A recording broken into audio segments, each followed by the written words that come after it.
Hello, Impact Awards jurors. My name is Josh, and I am MDes Interaction Design student here at CCA. I created harm reduction boxes, stocked them full of Narcan and fentanyl test strips, and then I installed them into bars, venues, and community spaces where overdoses may happen. The boxes are clearly labeled, they are accessible for all, and they have even saved a few lives.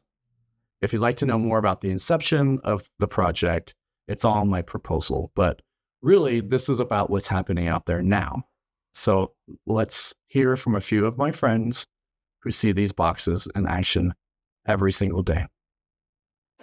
I feel like, it's like a really good thing to have. So we carry our keg behind the bar, but we also have that box which I feel allows people to be discreet about using it, and so they feel like there's no judgment. And I feel like that's really important because I feel like no one should be shamed for doing drugs, and I feel like it's better to be safe whether it be a bar.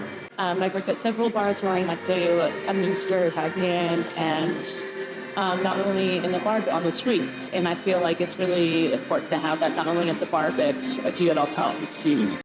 I think it's a positive experience to have that box. I feel like not only it's a kind of like almost like a conversation. Just like people are like, oh, hey, like this is that box, and I'm like, oh, this is actually where we keep the Narcan, and they're like, oh, what's Narcan? But like people that don't like know. And I think especially with what's going on with fentanyl and which has been going on for years, but for people that aren't like super exposed to that, I feel like it's a really good conversation.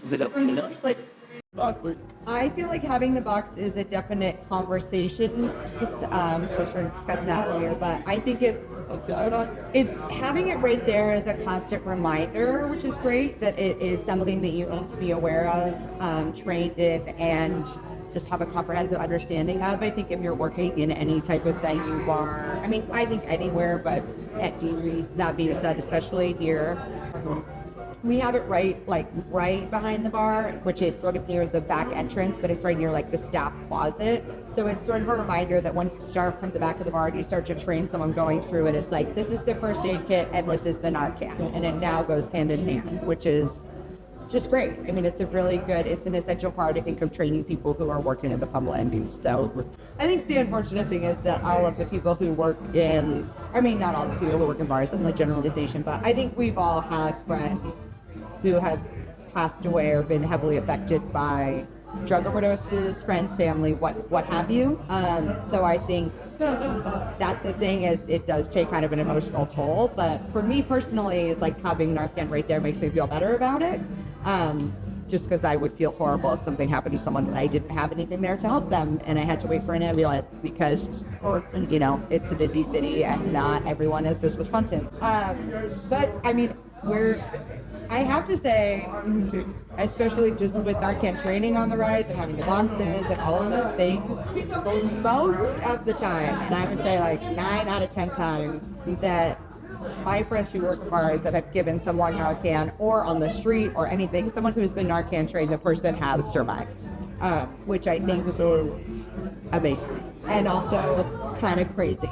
Like, it's just crazy how effective it is and how important it is. But yeah, I'm sure. So to me, I always explain it to people like that it's basically like having a first aid kit. And they're like, but it's not a first aid. Like, if they don't like it, then it's not. And I said, well, maybe it isn't a first aid kit for you, but like it's actually technically illegal to not have a first aid kit in a work environment. And to me, I think it's like kind of legally you should have to have these things. It's preventative. I think, unfortunately, in my experience, a lot of overdoses that have happened in people's homes. I think there's a lot of people that choose drugs alone, and that is something that isn't great. I think the boxes actually also, just kind of side note of that, but the boxes do sort of encourage that topic, like the topic of conversation that, every Narcan training I've done, that people have said, like, encourage your friends who are drug users not to use alone. Like, there's just a lot of that. It gets the conversation going. That's one thing. But also, I think it's just, I think it's very important to have accessibility to saving someone who is experiencing an overdose of food or drug. or anything. You know, it's like having an EpiPen. And it's like it's so many things that just shouldn't be stigmatized. And other people are going to use drugs. They're going to use them in bars. They're going to use them in these events. They're going to use them on the bus. They're going to use them in the park. They're going to use them in, I don't know, elementary. So I don't know if it's language more. It's part of a lot of people's daily life. And I think having it be the norm to have something that can prevent overdoses should be a priority. But they, the two of them both were, brought back. They started breathing, but after that, it was the scary thing about it was like, what if that dose hadn't been here? What if it had been thrown away or just gotten like mixed up into?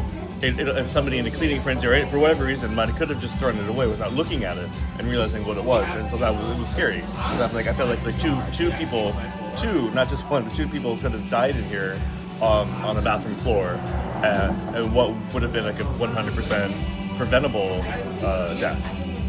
So that's what happened that night.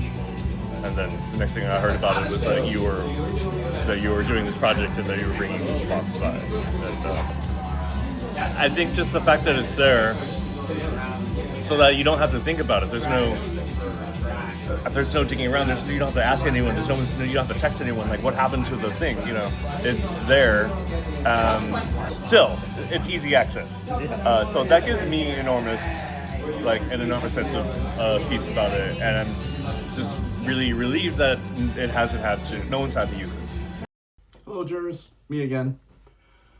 I hope that was helpful. And I hope you gained some insight on how these boxes perform in our community. I thought it best to let people who actually work around the boxes every day tell their stories. It'd be really nice to meet you all in person and talk about next steps.